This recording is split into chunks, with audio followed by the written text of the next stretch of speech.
Oppo A95. Basa siya. Part niya. Kaya naglulo ko yung switch niya rito. Sa volume up. Nagre-reboot siya. Ay yung problema nung pagkabasa. Kitang kita rin dito yan. Papansin ninyo. Ito yung nagiging forma niyan.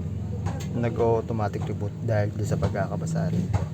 Kaya nagkakaroon ng ground. Kaya reboot ko siya, ganun pa rin dilitaw sa kanya. Same pa rin siya. Automatic rebooted pa rin siya. May recovery mode. Nagre-recover mode siya automatic. Kaya nandito yung issue niyan. Nasa power, nasa may volume switch up. Yung sira niya. Then ipapakita ko sa inyo kung paano siya i-reboot ko, no. Tapos iaangat ko yung motherboard. Para matustusan ang aming dalawang anak. Ang ginawa ko yan, nakaangat siya. Hindi siya nakasaya dun sa connection ng volume switch, flex or ribbon. Tingnan natin kung ano mangyari. Ito na, hindi na siya nag-reboot. Nakaangat siya, no? Yung ano natin, actually, yung motherboard natin. Ngayon, kapag ko siya, nilapat ko siya, dahil nga grounded yung power switch niya, magre-reboot ulit yan.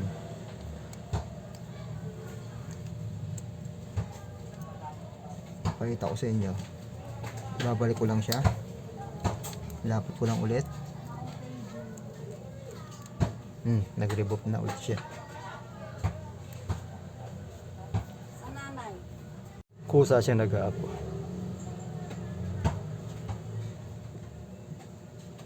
Open ko. Check natin dito.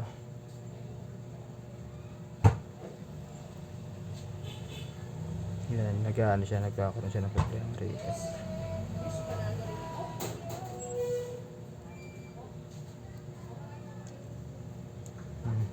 Short siya ron.